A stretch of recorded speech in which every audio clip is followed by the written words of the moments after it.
Hello, and welcome to the latest installment of My Dad Listens to This. I'm Juliet the daughter. And I'm Kevin the dad. And Juliet, what did you pick for us this episode? Well, I was looking for something, I don't know, just something different.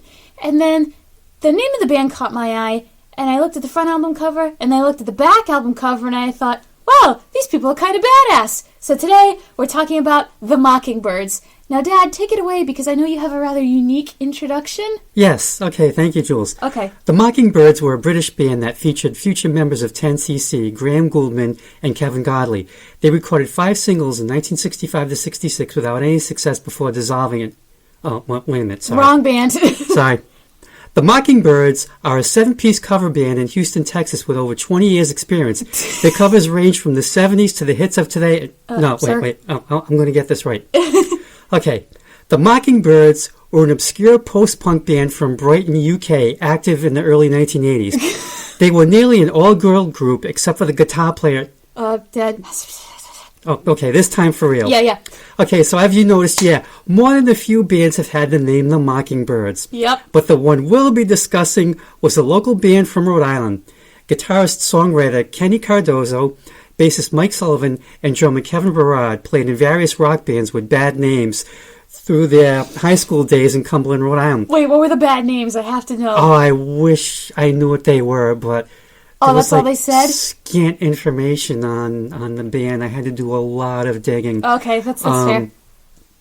Eventually, I found some information on a site called angelfire.com, which is like really, really, really old. Oh, okay. Yeah, if you go on there, like the appearance is like early 2000. Oh, like Ask Jeeves? Like that old? Older than that, probably. Wow, maybe. okay. Yeah. Anyway. So anyway, they were in various rock bands with bad names throughout their high school days in Cumberland, Rhode Island. They spotted singer Heather Rose performing with another band at the old Living Room, which I gotta say, Living Room was the best music club in Rhode Island, period. It sounds pretty cool from how you've described it. Rest in peace. Yeah. Yeah, I kind of went through, had a few different locations. It was run by the Hine brothers, and the thing about them was like bands that played there, the Hine brothers' mom would do the cooking. So bands always knew that they were going to get a real meal, and they just loved playing the Living Room. Cool. That was one of the reasons, but I saw so many shows. There are just so many different bands. You saw Marty, who we've talked about on this show before. Yep, I saw John Hyatt back in 1987. Only 50 people showed up, and he played for about 2 hours. Whoa. It's just a great place to see a show. I saw Big Country there when they came out in 82, and everyone thought they were going to be the biggest band in the world, and it was sold out wall-to-wall people, and they weren't. Like, what the hell happened? But, it's just such a great place. Such a great place. Anyway, so they saw Heather Rose performing with another band and realized that she was their missing piece. They put out a 5-song indie EP in 1999, and in 2000 released Work Yourself to the Middle Class. They changed their name to the Stereo Birds because, again, one of the few bands have been called the MockingBirds. Mm-hmm. Johnny Ronci replaced Mike Sullivan on bass. After almost 10 years, the Mocking/Stereo Birds came to an end in 2005. Heather Rose became a singer-songwriter, formed the group Heather Rose and Drama, which had a 5-year run. Then, in 2012, she formed Heather Rose and Clover with Chris Alvarado on drums and Lisa Middleton on bass. Their debut album, Candace, came out in 2019, and check out their Facebook page. Just look for Heather Rose and Clover. Okay. Not and Clover, in Clover. In Clover, okay. Now, as for me, I came across this CD, and also how I had 2 run-ins with Heather herself. Really? Yes. Okay. The first was back in 2000. Mike got me Work Yourself to the Middle Class for Christmas. He picked me up to take me to Newberry Comics in Attleboro for a comic/music run. Mm-hmm. So we had swapped gifts in this car before we got in the store, and no, I cannot remember what I gave him. Mm-hmm. So I stuffed the CD in my coat, and we went in. So I'm looking through CDs, and I look over, and the next aisle I see this woman. No way! I say to Mike, I think that's Heather Rose. He's like, no way! It's like, yeah, I'm just going to go over and ask. So I go over to her, and they say, excuse me, and she says, right off, I'm sorry, I don't work here. And I said, yeah, I know, would you autograph this CD for me? And I pull out Work Yourself to the Middle Class. And you should have seen the look on her face. I thought she was going to cry. Oh, that's cute. Because she apologized all over the place. She had a tough day. And she said usually when she's in Newberry, people just automatically assume she works there. And they ask her where they can find stuff. And she just assumed that's what I was going to do. Nope. So as you can see. Yep, we have it here. She wrote on the inside, Kevin, thank you so much. You made my day. Heather Rose. And yes, I made sure that I pointed out Mike to her and saying he was the one who got me the CD.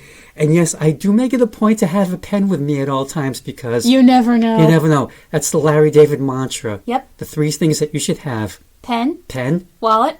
Nope. Oh, tissues. Tissues. And breath mints. Yes. Because you just never, ever know. Yeah. The second run-in was... maybe a year or 2 later. I'm not exactly sure the date, but it was at Foxwoods. I was there to see the Bangles. Nice. And before the show starts, I'm just looking around the theater, seeing who's there. And son of a gun, who do I see? Heather Rose. Yeah, so she was with some friends sitting down. So I just went over and said hi. And I think I might have asked, hey, when's the next MockingBirds album coming out? I really can't remember much beyond that. But cool. Those are my 2 brushes. All right. With fame. Local fame. Local fame, yes, but fame nonetheless. Yes. Fame is fame. Okay, so let's dive in, shall we? All right, first song. Make it official. Get some sound effects in there. Middle Class Pansy. The tone of this song can be summed up in one John Lennon quote. You're all effing peasants to me. Okay, so if the MockingBirds are listening, I am so sorry. I need to read lyrics while I'm listening to a song, so I'm sorry for whatever misinterpretations are going to ensue. Okay, you've been warned. The most I can gather is that this is about a girl who's staying with her family and is bored out of her skull. She thinks about her partner back in wherever the hell she's from and wishes she was back there instead, because that person is interesting, stimulating, but everyone here, bunch of middle-class pansies. One little bit of insight is this small section where someone is speaking, but the sound is warped, so you can't make out the words. Maybe it's supposed to mean that she doesn't know what the people around her are saying, and she doesn't care because it's all gibberish. As for the music, Heather Rose sounds like what I'd imagine Princess Tiabini or Bean from Disenchantment would sound like if she could sing, and I quite like it. Can you hear it? I can. Yeah. I also like the little commercial or home video playing at the beginning, because in your mind it conveys this image of a polished suburb, all prim and proper, until this girl comes roaring in and disrupts the dullness. Do you mean the way it starts off with the dishwater? Yeah. Yeah. Mm-hmm. Okay. Yeah, I think this song certainly adheres to the Rolling Stones' rule of singing. Slur the verses, but make the chorus clear so the kids can sing to something. Now, I listened to this a few times with headphones, like repeated listenings, and I kind of got a different take on it. From what I like your theory, and I totally buy into it. From what I could gather is Heather is pissed at this guy, accuses him of being a terrorist, but like an emotional one, I guess. And that he's not a real man, just a middle-class pansy. But for me, this song, it rocks, it's catchy. I wish I knew the words. Like I said, Heather, if you're out there listening, I listened really, really, really hard. He tried. We both tried very hard. Like, listen, like I was like pressing my headphones to my ears, like. Yes, me too. I put my hands over the ears and like was trying to like block out everything. I almost implanted the headphones into my ears. All right, next track. Even Cowgirls Get the Blues. This title brought up a good point. How many country songs are about heartbroken women? The only 2 I know are Jolene and Diane, but that's just because country music isn't my scene. Ooh, you are 50%. You know 50% more than I do. What's Diane? I know Jolene. Diane was written like Tyler played it for me a few years ago. I don't remember the artist who does it, but it's kind of like the answer to Jolene, where. What is it? It's Jolene singing that she didn't know that the guy was married. No, she's singing to Jolene. Jolene, don't take my man. Yeah, but this song is a response from Jolene to Diane, the wife. Saying, I didn't know he was married. Oops. My bad. Yeah, and she's like, I'm going to stop seeing him, don't worry. He hid his wedding ring. Like in the music video, it's like, It wasn't me, it was him, that son of a... No, it's like in the video, she's walking around the guy's apartment. She's in the bathroom and like she's brushing her teeth or washing her hands, and she glances down and it's his wedding ring. And she's like, what's that? Oh, no. Anyway, in this song, Even Cowgirls Get the Blues, this cowgirl is tired of her man's antics. Doesn't write her back, and he pushes her in, pushes her out, puts her head in, then shakes it all about. Oh, wait, sorry, that's the hokey pokey. Anyway, she's caught between two moods, wanting to die and wanting to say screw it and go nuts. Yes. And in the end, she seems to party, but at the end of it, she's bummed out. The cowbell player is far from bummed out, though, and gets a solo that would make Will Ferrell proud. That's all I could think of. More cowbell! Cowgirl, cowbell. Yeah. Mm-hmm. Okay, the title comes from a 1976 Tom Robbins novel. Now, I read a plot summary of it, and it was convoluted. Oh. And it was also made into a movie in 1993 starring Uma Thurman. Huh. It wound up on a lot of worst movies of the A-list. Oh, no. Settling in at either number 1 or number 2. It has a 19 rating on Rotten Tomatoes. Ugh. And I love this Leonard Maltin quote. Oh, no. The novel was hopelessly dated, and there is not enough peyote in the entire American Southwest to render this movie comprehensible or endurable. Katie Lang's score is the picture's soul-worthy component. Yeah, but a good score can't save a bad movie. Ethan from Sideways did a whole video about that. It's like, even if the music is the greatest thing since Mozart, if the movie sucks, no one's going to remember it. But don't you think maybe it takes your mind off of the awfulness that's being portrayed on screen? Maybe just close your eyes. Close your eyes and listen. Could be. Now, as for the song, it's a nice rocking shuffle that has nothing to do with the book beyond the title. And Heather's got the blues, like to the point of wishing she was at the bottom of a black, black river towards the end. Catchy sing-along chorus, though, but I definitely agree with you. It's like these two things, like, I wish I was going to die, but the other thing is like, screw it, I'm going to go on. Yeah. All right, next song. Elvis, Hey Dina, even though there's no mention of Elvis in the entire song. Oh. Stay tuned. Okay, so, not gonna lie, the opening notes sounded like a digitized version of an orchestra tuning up in concert A-flat. Because I was like, is that an orchestra tuning? And then it grew louder and louder, and I'm like, oh, nope, that's not what it is. Oh, that thing going... Yeah. So we go from being sick of the boyfriend to being sick of the friend. And from the sounds of it, this is the kind of friend who takes more than they give back. Not only being annoying, but has all the laundry sitting in the basement. Now, that could be a metaphor if you're an overanalyzer, but most likely it's a reference to that one roommate who doesn't take their wash out of the laundry when it's done. And at this point, it sounds like the microaggressions have become too unbearable, piling up one after the other. So it gets to the point where you have to ask straight up, what the hell do you want from me? Like, why are you acting like this? You must want something, so what is it? Out with it. Yeah. Now, it starts off with feedback, and to me it sounds like a slide up and down the guitar neck, and you said that was, what was it? It sounded like, when an orchestra tunes, you hear... Yeah. It sounded like that, but just like growing louder. Now, at first I couldn't think of why in the world is this song called Elvis. Yeah, I couldn't figure out. But then it hit me. What? I was thinking of the wrong one. Not Presley. No. But your boy. No!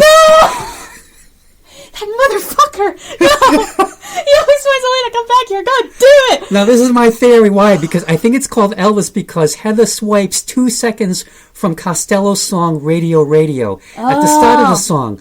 After she sings the line, can't tune in my radio, she sings Radio Radio. Oh. That's why I think... That's the reference. Yeah. Okay. But it probably should be called Hey Dina. Yeah. Because Hey Dina is... They say it more, yeah. Elvis is just like a 2-second reference. Yeah, I kind of got the same thing that you did. Like, Dina's just giving Heather a hard time, and she sings, Hey Dina, what do you want from me? You're putting me down and leaving me there. Mm-hmm. And I think the roommate thing is an interesting take. Yeah, because I've had some roommates. From your 3 years. No. It's the year you're thinking of. The one where I would, my roommate's clock went off one time, and she didn't shut it off. So I went in I took a look at the time, and I was like, okay, it's 20 past 8. Let me go in the shower. I go in the shower, I come out, look at the clock again. She didn't turn off that alarm for 40 minutes. Slept right through. Holy crap. Yep, and it's the Apple alarm, because it's like there's the Android phone alarm and there's the Apple alarm. It's like the Android alarm sounds like you woke up in the forest in a Midsummer Night's Dream and the fairies are surrounding you and they're playing their wood pipes and their strings and it's nice and majestic and you're a Disney princess and then the birds are everywhere. And then the Apple alarm is like death, destruction, chaos, violence. So yeah, that for 40 minutes. Every time I hear that alarm now, I just, I want to kill someone. Yeah. Okay, I just wanted to say about this song, nice drumming from Kevin Verrod. He kind of mixes it up. I really like it. It's he definitely makes his own mark on it. Okay. And I gotta say, going back to your adventures of living with others, I think my favorite year was your first. Even though the damn place didn't have an elevator and we had to schlep everything up the stairs. No. Sweet Hall did have an elevator. It was Weber that didn't have an elevator. That was my second year. Oh, crap. Okay, I'm sorry. Yeah, Sweet Hall was the best one that I lived in. Yeah, it was sweet. It felt like an apartment building. It was sweet. Sweet was sweet.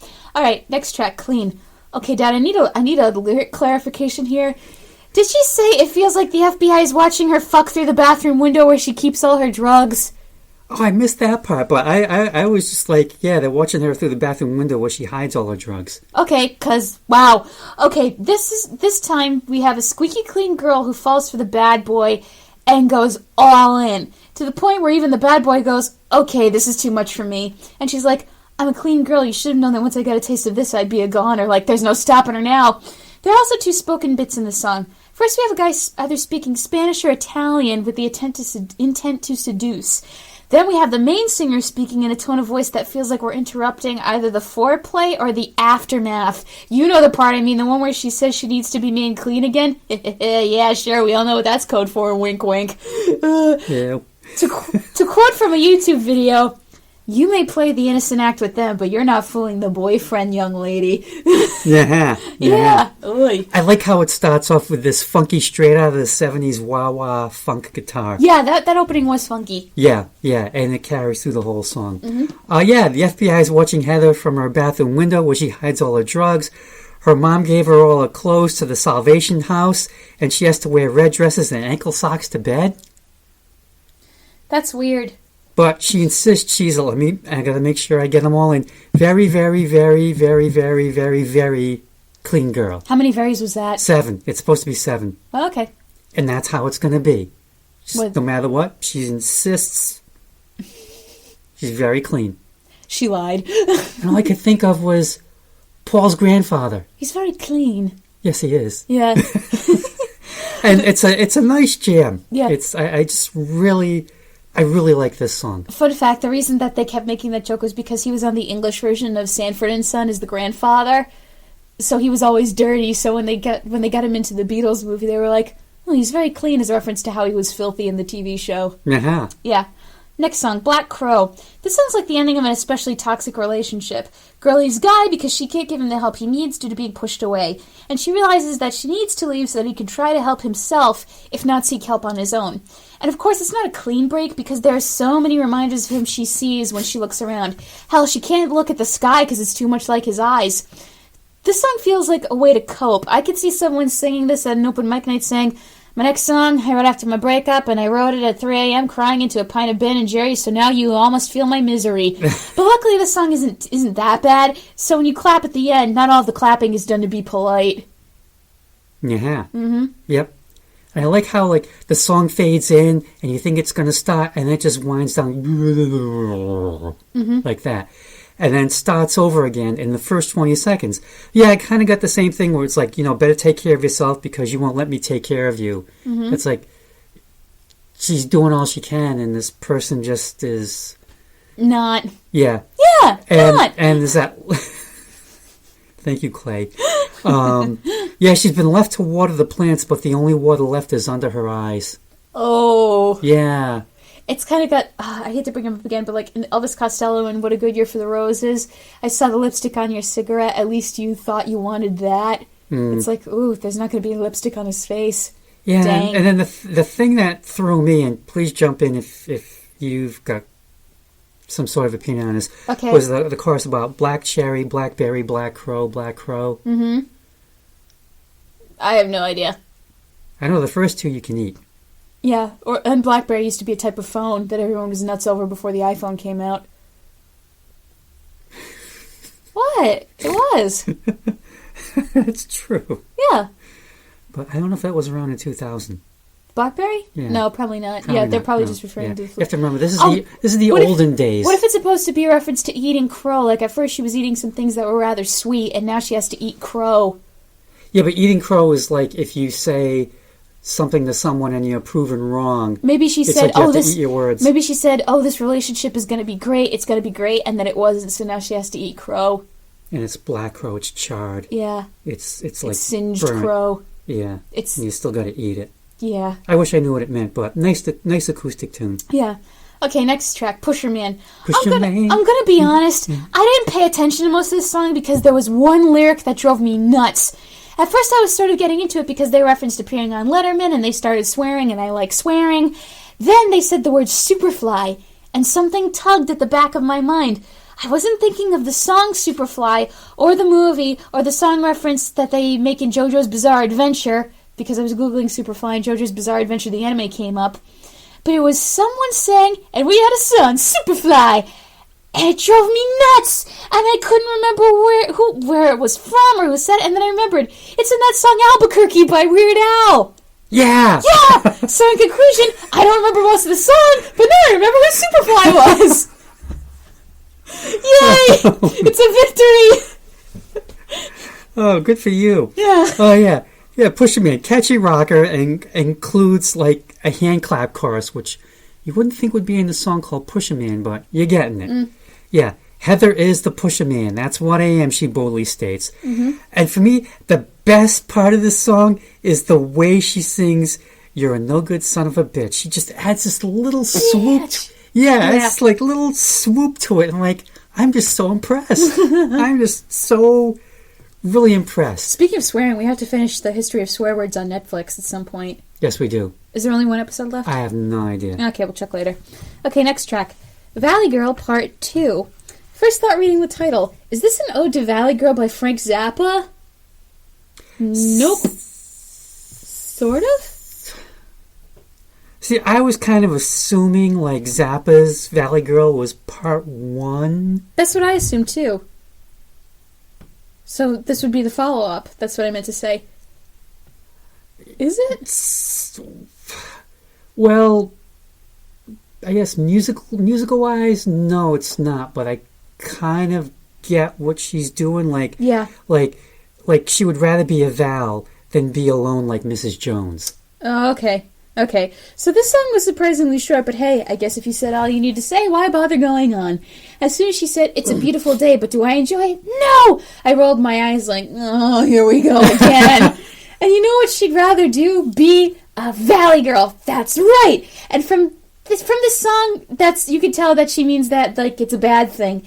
As for what I think of the Valley Girl stereotype, I find the dialect pretty annoying and cringy, and they seem very vapid, so yeah, I guess I feel the same way. Well, that was the 80s. I like to assume that's not still going on these days. Oh, and this... Unless you have people now in their late 40s, early 50s... Go to Whole Foods and you'll find some people. Speak like that. Yeah, go to Whole Foods and you'll find some people. Oh my God, no way. Sorry. The vapid rich. Okay. Yeah. Really? Oh, yeah. Huh, I will... Oh, because, oh, God, one time... Well, I'm in the basement now, so I don't have to worry about that nonsense. Well, one time, really, on at Whole Foods, I think I'd only been working there for about a month or two, maybe a month and a half, and these girls came up to me, and they were like, "Hey, we're making a vlog, you want to be in it?" And I was like, it's almost... In my head, I'm like, it's almost closing. I'll just say yes, you know? And I was like, yeah... And so they said, "This is our cashier," and I was just ringing out their groceries. I was like, "Hi," I'm like, "Say whatever you have to. There's 30 minutes left." You mean they're recording you whilst you're... Yes! I said hi, and I was like, I don't care. It's almost closing time. I've got to wipe down my belt. I don't fucking care. I'm like, fine, if they'll film me and it means they'll leave me alone. Oh, for you folks at home, wipe down the belt means cleaning the conveyor belt. Yes. That's what it means. Nothing, nothing double entendre about that. No. Just had to clean and get out of there. Hi, Whole Foods people who are listening to this. Hey, Tiago, have you ever had to deal with a vlogger before? Oh, God. Yeah, there's definitely some dumb rich people who come in the store. Well, not as many as usual, though, these days, but no. They'll make a comeback. No! Because they're probably jumping ahead of the vaccine line. Greedy bastards. There you go. All right, your thoughts on this song, Dad? No, you're going way off topic. Oh, I think I just kind of tossed them in with you. Yeah, it's one of the shortest songs on here. And yeah, it's like Heather would rather be a valley girl than be alone like Mrs. Jones. That's and it's sad. kind of like, wow, that's pretty bad. Now, whenever I hear Mrs. Jones, I just think of the Vine where it's like the little old lady across the street is trying to convert you to Satanism. And it's like, hello, young man, would you like some candy? And he goes, oh, yes, thank you. And it says, praise Satan. And he goes, Mrs. Jones. And she goes, praise Lucifer. All right, so next track, Dumbest Mofo. Ah, yes, Mofo, the abbreviation of the beloved motherfucker. So, this... Dad collapsed his head on the desk. I cannot deny parentage No. of my daughter, no matter how hard I try. Yep, you're stuck with me. You're stuck with me. I taught her everything I know. Even when I move out, you're stuck with having me as a kid. The knowledge that I am yours, and no, like I'm not. You're not going to move back, are you? I don't think so. Not unless an economic crisis happens again. Because the only thing would be like, you move out, then your mom and I move, but we don't leave a forwarding address. Oh. Anyway, this song is a warning. I don't care if the sex is the best thing since sliced bread. If he's a dumbass and doesn't put in any effort, leave now. The sex lasts a few minutes, but the monotony and the frustration will last much longer. And this girl was bewitched by the sex until she woke up and realized that this guy was a dumb motherfucker, and she gave him way more than she should have. And on top of that, she gave him her mother's money, which is a bad decision. Yes. Bad decision, even if he is a dumb mofo. Do not give someone else your parents' money. Jeez. And by this point, I was starting to get sick of the album a little bit. Like, lady, I get you have pain, but we've had nothing but an album of your pain drawn out for 8 album tracks. Can we please move on to something else? I get, bad experiences can provide good fuel for art, but how many more of them do we have to hear about? I was starting to get down in the dumps. I was, like, slumped over on the computer desk, and I was like, tell me when it's over. Oh. It can't all be sunshine and puppies, you know. No, I know I can't, but I was like, Well, you just blurted out the whole thing. I was going to say, yes, kids, Heather does give us the 12-letter version. Mm-hmm. Yep, and so does my daughter. Mm-hmm. Yeah, I looked at you can do it too. Come on. I try to keep it clean. I try. You don't have to try right now. Yeah, I don't, because you could say it's quoting the song. You just, blew through that barrier, so I don't feel a need to do so. All right. Yeah, she's carried this guy long enough. She was his lover, his killer, his curse, his maid, his hooker, his joker, his boss, his lay. She did everything for him, and he did nothing for her. Mm-hmm. So guess what he is? A dumb motherfucker. The dumbest that she's ever had, which leads me to believe, oh my God, she's had more than one. But this guy is... He's the dumbest. He's the cake taker. He's not king shit, he's just shit. Yes. Yeah. But it's like... I like this song, like, she's just so pissed. Mm-hmm. Just pissed. P.O.'d. She's pissed off from being pissed on. Yeah. Alright, next track. Blank. That's right, this song has no title, so I'm going to call it Blank because of the blank space on the back of the album. Another short song that can be summed up as follows. I own who I am, but you don't and you're a mess. It doesn't exactly leave you wanting more with this song because, again, they've said all they need to say. Leave it at that, and I can respect that. Yep. I call this song Untitled because that's what it's called on iTunes anyway. Yeah. But yeah, on the CD insert card and on the disc itself, it's just left blank. Mm-hmm. For some reason. But yeah, it's the shortest song on here. It's less than a minute. Heather's pretty and she knows it, and she's bitchy and she'll show it, and that's all we need to know. Yep. It feels like a hidden track almost. Yeah, kind of. Yeah. All right. Final track. The Loops. We're those kids. By this point, I was burnt out, so let me try to sum up. The song is the Misfits telling the preppy kids we're not going anywhere and we're here to stay. Yeah. And they may not be happy about it, but they do like rubbing it in the preppy kids' faces. So to them, I say go off. It kind of reminded me of this cartoon that was on Cartoon Network called Spy Kids Next Door, where it was this group of 5 kids, and they would fight against, like, adulthood and all the things that are associated with being an adult. And there were the villains of the show were these 5 preppy kids who were like the goody two-shoes kids who had sold out to the adults. And those kids were dangerous. Like, if you Google a photo of, like, Spy Kids Next Door enemies, it just looks like the animators, they knew how to scare kids by making them look like the sweetest, kindest, most indulgent faces possible. To the point where it's like those expressions on their face can't be real. They've been brainwashed. Something terrible has happened to them to make them like this. Anyway. Okay, the loops means something. It has some sort of meaning with this band because on the CD it says Copyright 2000, the Loops Collection. And I have no idea. You got me. What that is.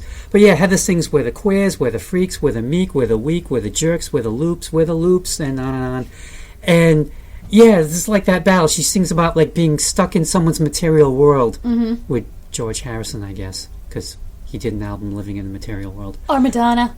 Material girl. We live in a material world. Yeah. I'm a material girl. Yeah. They actually might have had... There might have been a thing. And then... George Harrison and Madonna. Well, there was that movie that he financed. Yep. That he produced, Shanghai Surprise. That was always the rumor. Really? Oh, yeah. I don't know, though. She bagged a beetle? Oh, yeah. Anyway, yeah, and she sings that Jesus would be horrified if he could see what's going on these days. Oh, yes. Yes. Yes. And it's like the preps are telling these kids to move forward but not get out of line. And they're like, nah, we are who we are, and that's the way it is. Yeah. And again, Heather is pissed through this whole song. You know what they should do? They should take those preppy kids, send them on the school bus with Waldo, and then David Lee Roth can yell at them to sit down! Sit down in the back of the bus with all the naughty kids. Oh, man. All right, so Dad, before we wrap up, did you want to talk about the album cover really quick? Yeah, because it says, work yourself to the middle class. But the cover is like, we've got like, what, 1, 2, 3, 4. We've got 7 kids here who are looking at something. Like, one of them's like, oh, they're pointing up. Look at. And there's one kid, the kid in the pirate shoe is like, oh, I'm going to crap my pants. I don't know what's going on. Like, they're freaking out about something. And maybe it's the band coming in. They see the band is landing in from wherever. Oh, they're MockingBirds, so they're up in a tree and they're rocking out. Yeah. Could be. That could be it. And the other thing is, like, you've got the van, which is like the family van, which is like the middle class vehicle. So maybe it's just like they're in the middle class. They're in the middle class neighborhood, and oh my God, they're freaking out about it. Yeah. All right. So overall, this album was meh. Maybe if I was in a more pissy mood, I would connect to this album. I have nothing against the music. The music is great, and I like some of the edits they put into the songs. But the only tone this album strikes... rephrase that. But the tone this album strikes can get to a person after a while, and it gets a bit tiring. I have nothing against these musicians. I wish them well, and I hope they're doing great. And I'm glad we did this episode in a way, because it's nice to talk about a local band. So I may not be fond of this album. Maybe the stuff Dad says will inspire you to seek out a copy for yourself. And if we can get anyone to do that, then I'm glad. Support your local artists and your local bands, especially during these times. Well, I think the thing is, like the tone of the album... You figure this came out in 2000, so, we're talking like maybe it was recorded towards the end of the 90s. So you had grunge, you had like all these bands who just were not happy about anything. Yeah. No matter what. Which was fine. It was a thing. And I gotta say, from listening to this album for the podcast, I really grew to like it even more. I mean, I've played it, every once in a while through the years and thought, yeah, it's a good album, and never really focused on it until, I had to figure out what are the lyrics, what is she saying, and having to wear the headphones and pressing them in really hard and wow, they're a really good band. I really like this album. Okay. I mean, for me, it's like, all in all, it's a really decent album, and I would have never known about it if Mike hadn't bought it for me. Thanks, Mike. And I checked the label on the back, which says cdfreedom.com, to see if it was still in print. I went on that website. Nope, it's not. Really?